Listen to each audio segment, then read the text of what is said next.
Welcome to Journey to Joy Live, a podcast to promote wellness, resilience, and inspire joy. Be empowered to balance your mental, physical, financial, aspirational, and social health while providing mental health awareness and breaking down the stigma of mental illness in the Black community. I'm your host, Dr. If Joy, and I'm here to help you transform life's challenges into opportunities for joy. Let's begin the journey together. Hello, welcome to episode 164, No Secrets, Just Safety, the conversation every parent needs to have. And I have a special guest here, Lapree Jackson. She's an author and founder of Rise and Reclaim. Welcome. Thank you. Thank you for having me. Well, thank you for coming. I saw your beautiful post. We weren't even friends yet, but it came across my page of this beautiful book because you just published it. How long ago? May 26th this year. May 26th. No Secrets, Just Safety. And I said, well, I'm a child psychiatrist. I should be talking about stuff like this. So I wanted to highlight your book and have you on. So welcome. Thank you. Thank you. Glad to Yeah. be So here. yay. So tell us more about you other than you're an author. I'm a mom or a stepmom. I have 3 kids. The oldest is 23. There's 20 and 16. I'm newly married for about 4 years. I'm a recent college graduate from Eastern Michigan Hey, University. Eastern Michigan. I did see that in your bio. My sister went there. I'm from Michigan. Thank you. Thank you. Thank you. And I'm getting ready to start my MBA in the fall. So that's a little bit about Yay. Awesome. Where are you starting? fall, and I'll still be at Eastern. At Eastern. Yes. I'm Yes. excited. So where are you from? Because obviously that's I'm in from Ypsilanti. I'm from Detroit, Michigan. You're from West side of Detroit. Detroit. Yeah. So okay, yeah, I'm from there too. And Okay. where'd you go to high school? Redford High School. Radford. I know Radford. I went to Cass. Yes, I know. Shaylin. So yeah. That's right. Yeah, we mutual Yeah. friends. So yeah, and Yeah. I went to University of Michigan. My sister ended up going, like I said, to EMU. So and my mom went to EMU Okay. actually. Okay. That is Okay. so dope. All right. Well, we're going to jump right in because your book is called No Secrets, Just Safety. Because a lot of times parents feel, scared to talk about that subject. Yes. But at the end of the day, we got to talk about it because how are we going to keep our kids safe if they're not informative? But I mean, you posted a lot about, why you wrote the book. So let's start with that. Like, what inspired you to write the book? Well, I'm a survivor of childhood sexual abuse myself. And I did not have the language Mhm, to tell someone. I did tell my mom, but when that didn't change anything, mhm. who else to tell? And so I didn't have that language or know how to do that because the people that were supposed to be safe weren't safe for me. So Mhm. how do you know what that looks like? And Yeah. so I wanted to create a book to teach children that, but also give parents the tools to be able to have that conversation with their kids. Because like you said, sometimes it's a scary conversation to have. So I wanted to make it where they have a safety plan in place, but they don't necessarily have to make it so scary and frightening. Exactly. Because from the child perspective, something happens to you, you're feeling like, well, that's supposed to happen. And if you Yeah, tell the parent and nothing happens, then you're like, oh, that definitely was supposed to happen. So it kind exactly. of validates what's going on. And then you're confused because then you feel like, well, I don't think it's supposed to happen, but it is happening. Or if your body responds to what's happening and makes you feel like, well, why am I liking this? So Yeah. then there's like the shame to it as well. And it's so much. We can go in so many directions with this, but what do you feel like if you even know, right? I don't know if you had a Mhm. conversation with your mom. Do you feel like your mom was fearful? What do you feel like came from that where nothing happened from that? I think that she was fearful. My household was very abusive as a child, and so she was subject to that abuse as well. And so Mm, that was my understanding of it as I got older. Like she was subjected to that as well, and she was abused as well. So it's not she did what she mm, could, and so we walked through that path as far as forgiveness is concerned. So Oh, that's yeah, awesome. What was that like? it was hard. It was a Yeah, long road, yeah. but I want my mother ended up having a brain aneurysm and a stroke in Mm, 2004. And mm, so we weren't really able to have that conversation early on, but we've been mhm, walking through that here lately. And I'm glad that we have, because we were able to talk about a lot of those things. mhm. What do you think about what they say forgiveness is for you, not for that person that you're actually forgiving? Absolutely. I think it's for both. I think the forgiveness also helped my mom, but it was definitely it made the weight lighter for me. And it Mhm. made me feel comfortable to be able to write the book. And I think that was one of the things that kind of hindered me, because it's something I wanted to do for a very long time, but just didn't have the courage to do it. That's fair because, no matter if it's like one incident or if it's over time, you really have to process it yourself in order to put it down on paper. Because when you publish the book, people are gonna be asking you questions like, "Oh, what inspired this? Oh, I went through it Yes. myself." And to be able to, and it's okay if you break down crying every time, but to be able to talk about it without breaking down every time, you Right, do have right. to go through that journey. And again, I see a lot of everybody across the lifespan. I see the kid who's just gone through it. I see the 70-year-old who's been battling it all their life when it happened as a kid. It hasn't even happened anytime recently, but they still go through it. So, what kind of journey did you go through as far as being able to get to the point to get beyond that fear of being able to write a book about it? I think the biggest thing was just acknowledging that it happened, Mm. and also realizing that it wasn't my fault, Mhm. and then really walking through therapy with that. My faith is very strong. I'm a Christian. And so those two things just really helped me walk through that path, of saying, like, okay, I don't want to let this pain be my identity. Mhm. And what can I do to make it meaningful and impactful so that no one else goes through this? But also Right. in regarding my mom, like, how do I give parents like her the tools to be able Yeah. to have these conversations or even know what to do should something like that happen? Mhm. I love what you said. I don't want this pain to be my identity. Yeah. And that's Journey to Joy Live. That's all what I talk about as far as like it's not just the little baby stressors of how to get joy when your tire went flat. I'm talking somebody died, how do I still have joy? I got a Yes. divorce, how do I still have joy? I have trauma, how do I still have joy? So it's like Yes. being able to twist that pain into purpose. It literally is what you just did with the book. Absolutely. Absolutely. I definitely believe that God is the God of all things. I call him the GOAT, GOAT, the God of all God of things. all things, So not the I greatest of know, all right? things. So it's like everything that happens for a reason. Yeah. And so it's either going to build you or it's going to redirect you. And Yep. so that's the place where I am at now. Everything that I've gone through, God, what have you put me here for? Why have I gone Yeah. through this? And I look for God in those things to see where he's calling me to. Yeah. And I don't know if you knew these questions would kind of direct I this do way. not. I know. I was like, "Hey, girl, you know what's gonna happen?" Because I'm taking your lead, and you just said everything happens for a reason. And I think about people who've gone through trauma, and that it leads to lack of self-worth, lack of Yes, self-respect, lack of yes, self-love, and they're just like, "Why me?" Or yes. or "Oh, I suck. I'm stupid. I don't have what it takes to have a healthy relationship. People should walk over me." So it's like when you hear everything happens for a reason, for someone out there listening, like, so I got abused for a reason? Like, Mhm. what, how, maybe what do you say to that person? Or how did you tell yourself that, get to that point? I get it. Like, that's the Yeah. big thing, like, I get it because I went through that for many years, but it's like when you constantly go through the cycle of this didn't work, that didn't work. Yeah. I still feel this pain. I'm still carrying this weight. I'm still having this struggle.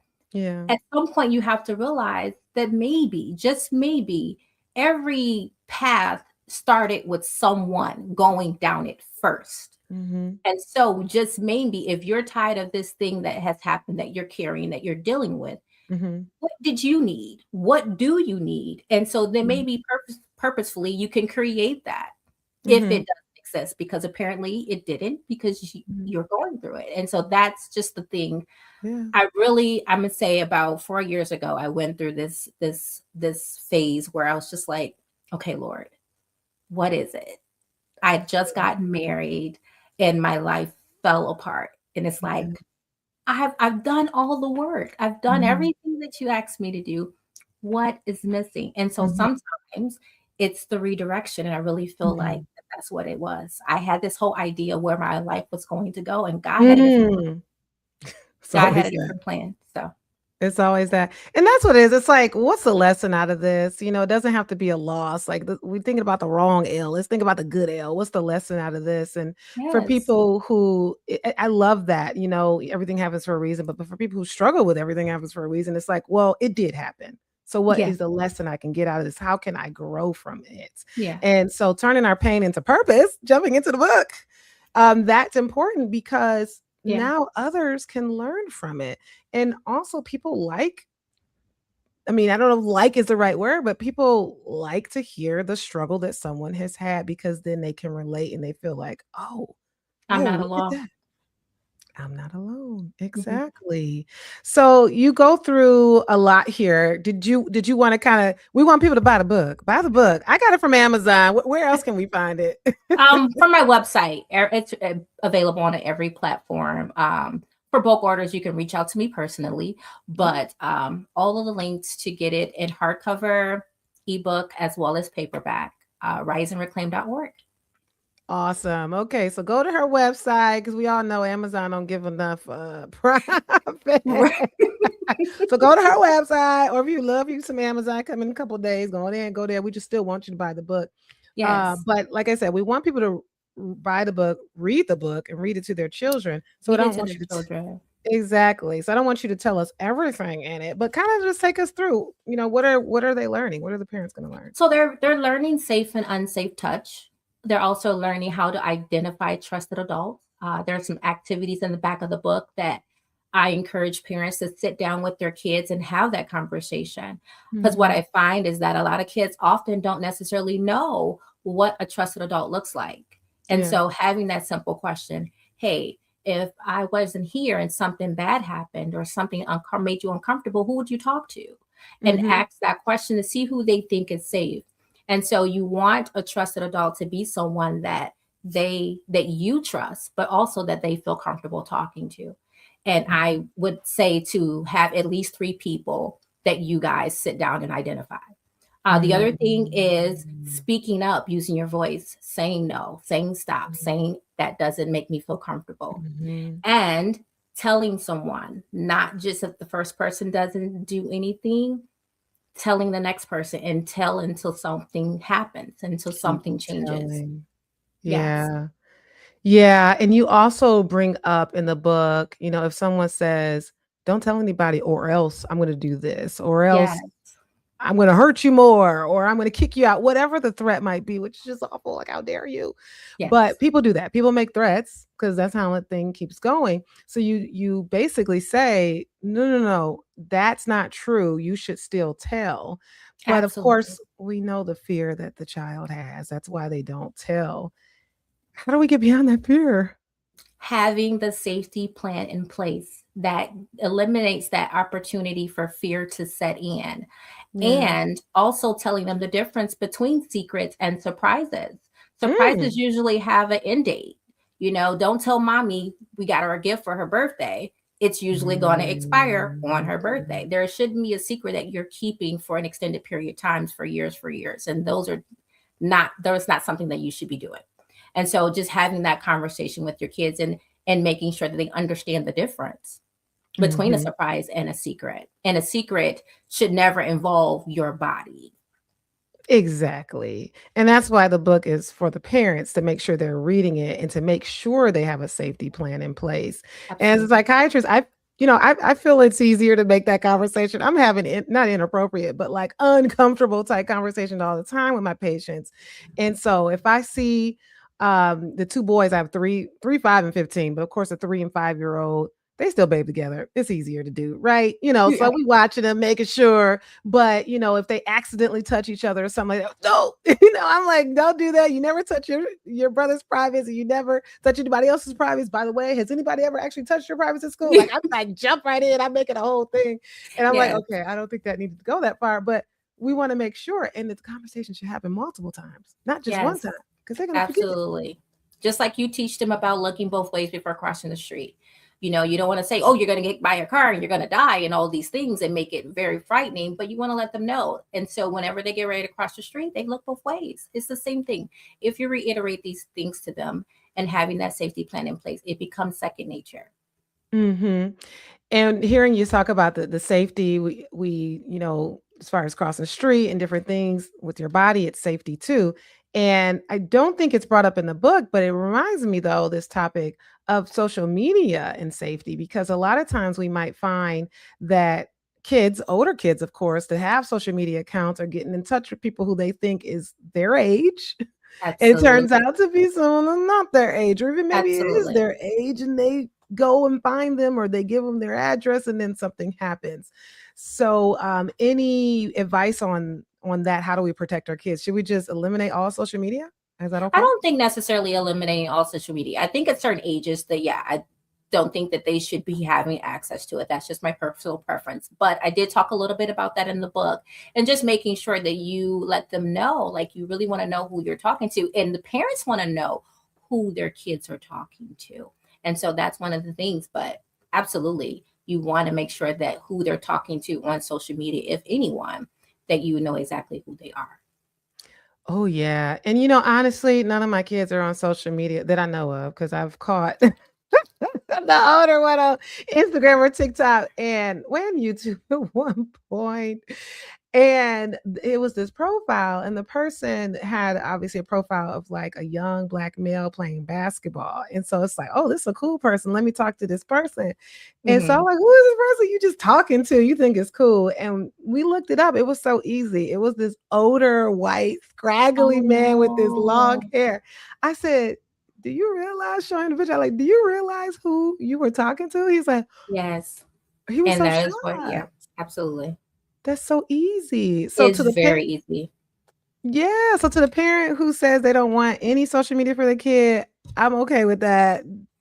I don't think you're being overboard. But to the parent who gives all access, and on the other extreme, you need to monitor it. You have Yes, you to definitely need to monitor it. monitor it.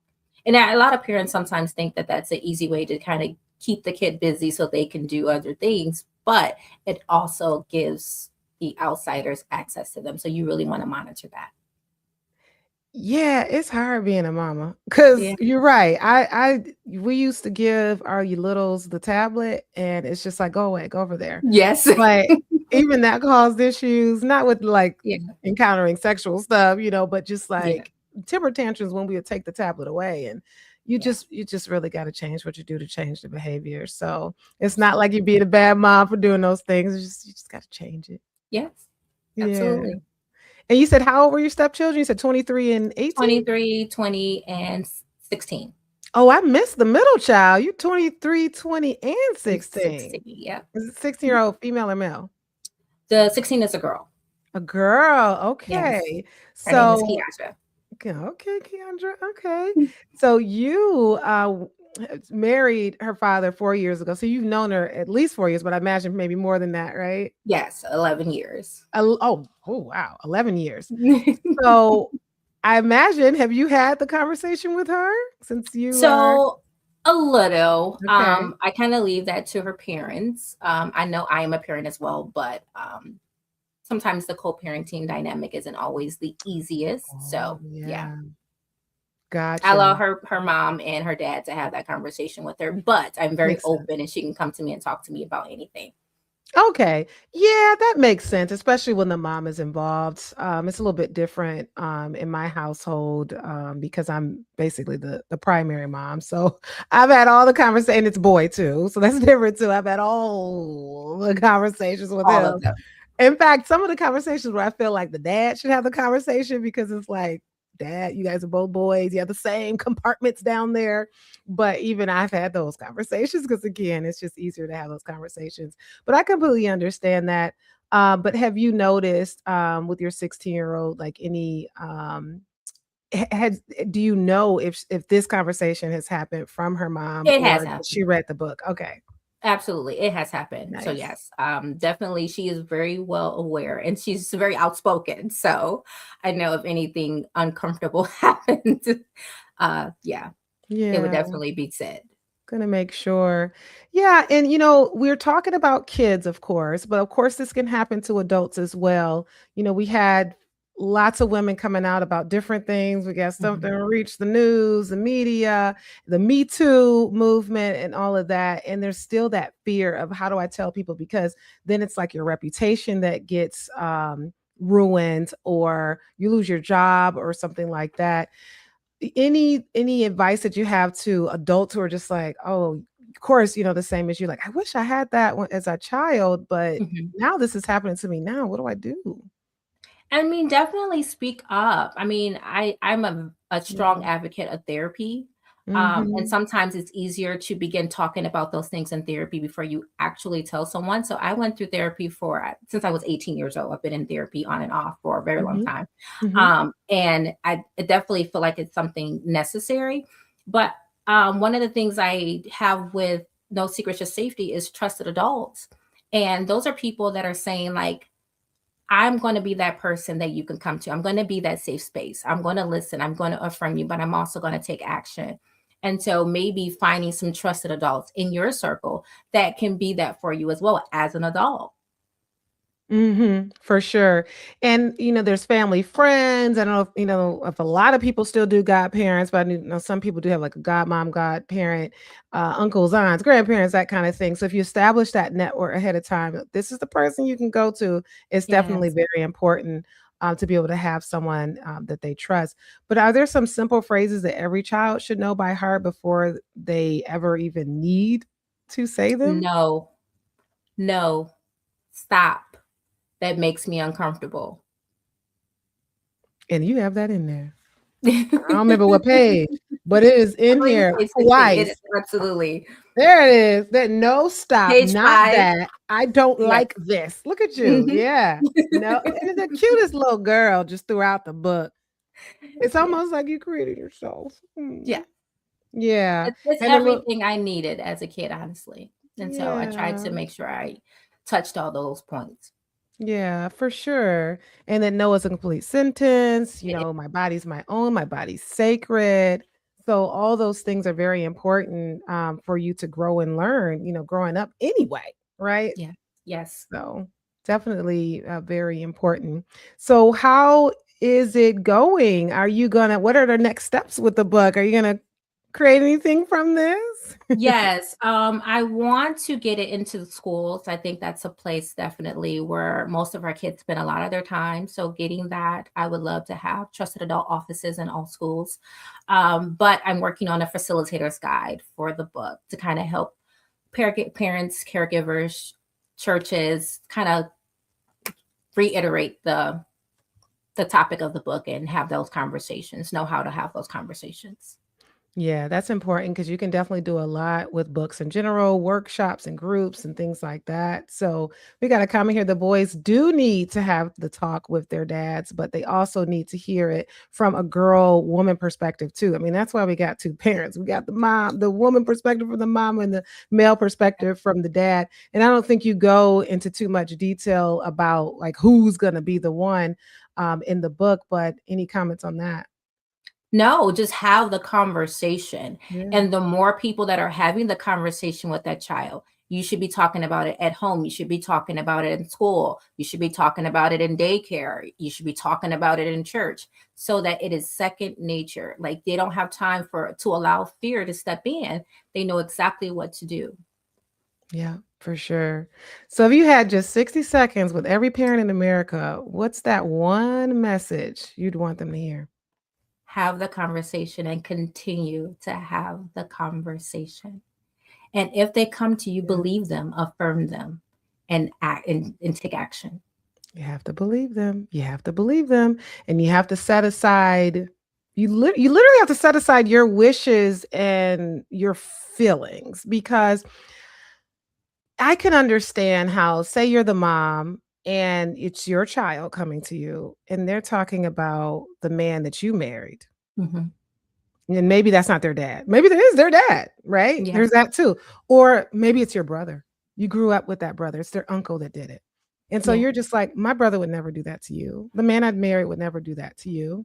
Absolutely. So it's so difficult from both perspectives, but that's why it continues to be a secret, and that person continues to feel like they can't trust their mom to tell them, or if it's on the father's end, the father saying, oh no, my girl, my sister would never do that, whoever it is, right? And Because that's why we it put our feelings. happens. That's why it happens. And that is my story. I did tell my mom and nothing happened. It actually got worse. And then I told her again and it didn't happen.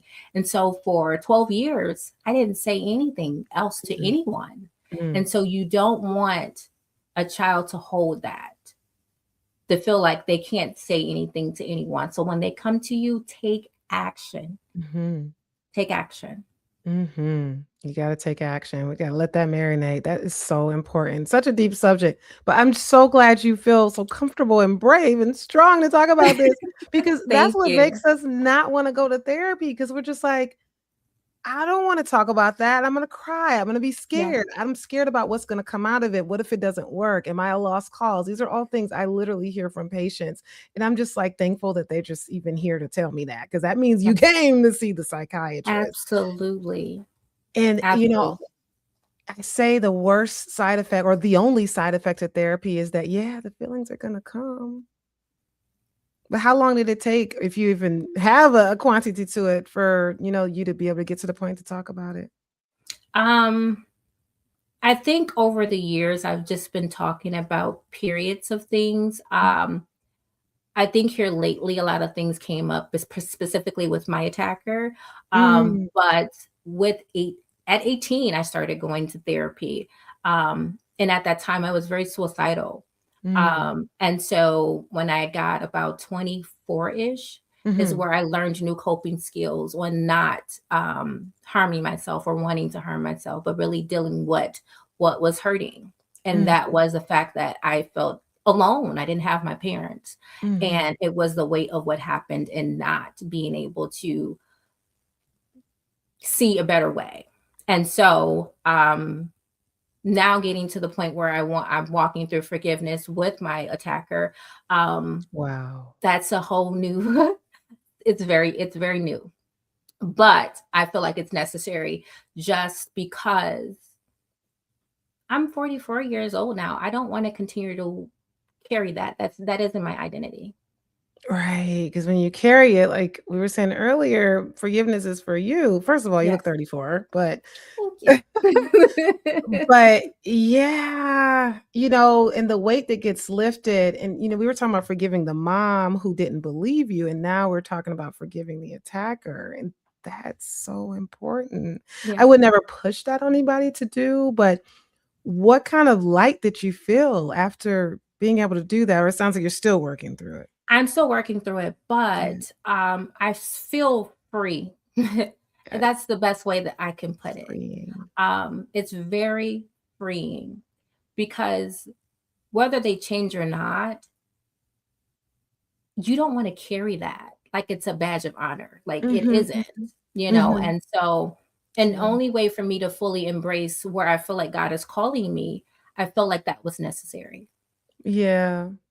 It's And my attacker was my biological father. I was gonna bring up a scenario like that, Yeah. because is he still alive? You said Yes. was. Yes, he's still Okay, alive. okay, and do you still go around him? No, but we're actually working through healing now. So, Yeah, he therapy sessions currently. okay. 'Cause I had a friend who, same scenario, right? It was the father, and went through forgiveness and still had a relationship with them. I mean, not a Mhm. intimate relationship, but a father-daughter relationship, and Yeah, things went well, and this person's very successful. And so there's this ideal of resilience too. yeah, There's the person who unfortunately, don't get the therapy, or maybe they get the therapy, but they just continue to carry that weight of the lack of self-respect and that Yes. depression and suicidal thoughts, and they don't end Yes. up being resilient, or being healed enough to be able to be successful. But going back, because you did say something very deep there, you did experience the suicidal thoughts, and just I want Yes. to point on that. We're about to go into September, the suicide recovery month, by the way, but or prevention month.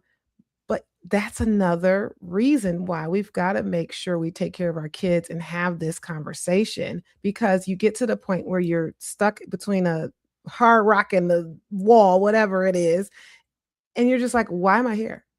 I want to Mhm. die. I want to kill Mhm. myself. And then you're attempting and things like that. So it gets really serious, obviously. It absolutely does. Looks at a study, and it said 1 in every 3 girls and 1 in every 13 boys are abused before the age of Mm, 18, mm, and 90% of those are by someone that they know.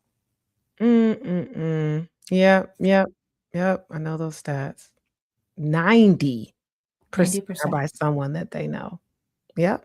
Yep. That's true. And I see it in my patients where it's either a mom, a father, an uncle, a coach, someone that they know. So we also have to realize that the network that we build, that we have our children trust, is that we can trust them. Because I'm not even gonna lie, On one of your pages, right here, my safe grown-ups, and it says mom, Uncle Marcus, grandma, school nurse, Miss Lopez, the teacher, and Coach Jamal. And I looked at myself, I said, I don't know if I trust Coach Jamal. Like, But that is that's why the you stereotype, have right? that's why you have to have the conversation, because a trusted adult is someone Yeah, that you trust, but right. also that the child feels comfortable with. And so you need to know who your child feels comfortable with and why. But Exactly. absolutely. Yeah, we Because have to make sure. yes, Coach Jamal could be. I Absolutely. don't know. He looked nice. He looked nice. But just because that's the stereotype, like that sometimes, it's the coach, but we make light of a very serious topic, Right. but it's okay to not be okay. And because Absolutely. it went, no victim blame or anything like that, if someone says, well, what were you wearing? Or why did you look that way? Or you got drunk, or you got drugged, or you felt that pleasure sensation, because I've gotten that too from Mhm. individuals where there's like, well, when my father touched up on me, I got aroused myself. So I thought I was supposed to do it. So it's like, that just means your body works. That doesn't mean you want it to happen. Mhm. Your body works. You're going to get aroused, right?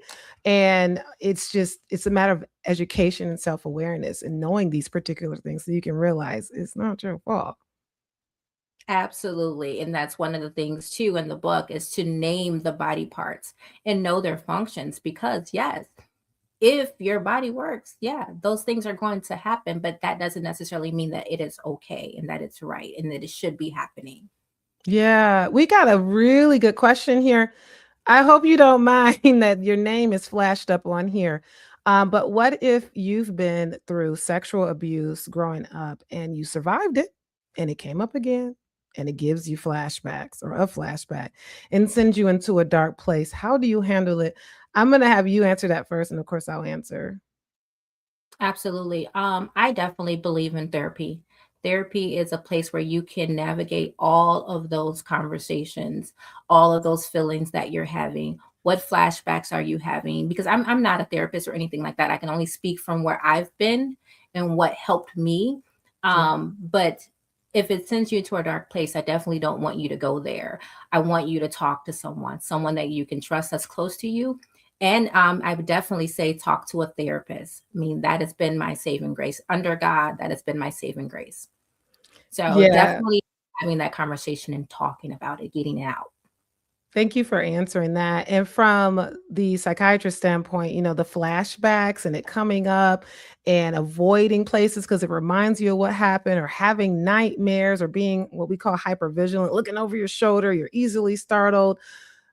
or sometimes dissociation, feeling detached from yourself, those are all signs of post-traumatic stress disorder. So it's sending you into a dark place, feeling empty or feeling numb or feeling like you don't want to be around people. PTSD can lead to depression. It obviously is a component of anxiety. So, how do you handle it? That's what Lapree said. Therapy. And for some people, it gets to a dark place where you're not sleeping, you're not eating, you might be having suicidal thoughts. You might be self-medicating by drinking alcohol or using drugs. Or a person might say, I smoke weed every night so I can get to sleep. You are self-medicating, right? So maybe a medication could be helpful. So that's where the psychiatrist comes in hand in addition to the therapist. So if you're at a point where you can't work or relationships are dwindling because this is coming up, then that's a sign to seek help and see someone. And thank you so much for asking that question. Yes. Yeah. Well, this is going really good. This I is don't know if there's any great. other questions or comments. I mean, as you can see, this people don't talk about. It's Yes, what it's we need. definitely it's taboo to talk about. Mhm. I mean, my mother was a victim of sexual abuse, and several of my aunties were, and it's just like it's something that's not discussed, and we have to stop that. We have to, in order for something to different to Exactly. happen, you have to do something different, and you have to bring light to it. Talk about it. Tell someone.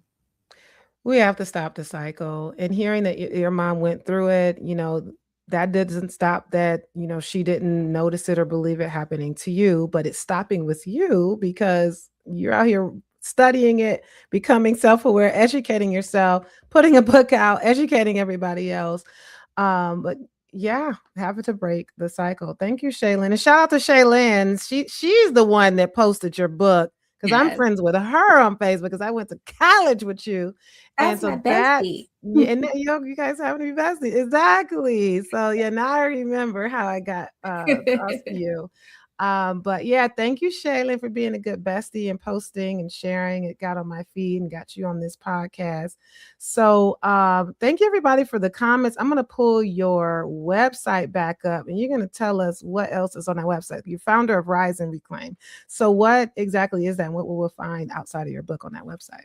Rise and Reclaim. Honestly, Rise is something that I've been working on. So I've been in therapy for some time. And so I came to a place where I was stagnant, where I didn't Mm, really know what were my next steps. Like I've been in therapy, it's not helping. What do I need to do? I felt stuck. And mhm. so I created what's called the RISE method. And it stands for RISE is recognize, I for integrate, S for stabilize, and E for execute. Nice. And that's kind of the process I went through to get myself to a place where I could actually talk about it and not just talk about it, but do Mm, something about it.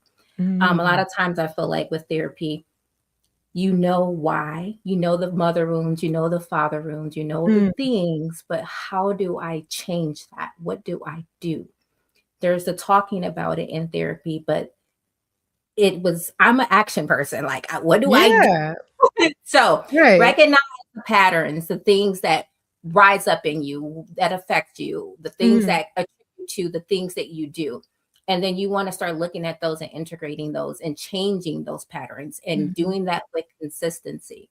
And mhm. so that allows you to stabilize and then you begin to execute. So that is what I'm working on next. That's my method that I've kind of used to help me get from woe is me to how do I stop the cycle. And outside Good, of good. no secrets, just safety, I want to get into every school and every church. And so I'm working on a Mm. facilitator's guide to do that. And I also do coaching. So if Yay. you're looking for someone to kind of help you through it and walk you through it along with God and your therapist or one or the other, I'm your girl. So Love it. We gotta spring it into action, that's for sure. Because therapy that doesn't have homework and some, like, tips to get you behavior activation, activating what you need to do, that's really important. So, gotta love the coaches, that's for sure. You can find her at Rise and Reclaim Official, as well as the real underscore Miss Jackson. Oh, I guess that's where we go to party over there. Okay. Well, anything else that we may have left out? no, I think we covered everything. No, thank you so much for having me. I really enjoyed this conversation, and I want us to continue the conversation. Yeah, we do. Start the conversation, continue it, and break the cycle. Thank you so much for coming. And thank you, everyone, for listening. Thank you, Shaylin, for sharing everything and commenting. I will let everyone go now. Thanks for watching. This has been an Enjoy Life production. If you're in a crisis, don't hesitate. Call, text, or chat 988 for immediate support. Please note, this podcast is for informational purposes only and is not a substitute for professional treatment. If you're looking for therapy or medication management through Enjoy Life, visit www.drenjoylife.com to request a consultation. I'm licensed in 13 states. I accept Aetna in Georgia, Florida, and Virginia. Be sure to grab your copy of the Enjoy Note to help you on your wellness journey. Also check out Inspire Joy for the wife, mom, boss to help you balance it all without losing yourself. Better yet, get the full Joy bundle for just $45. Remember, Journey to Joy Live is every Thursday at 7 p.m. Thank you for joining me, and until next time, may you continue to transform stress into joy.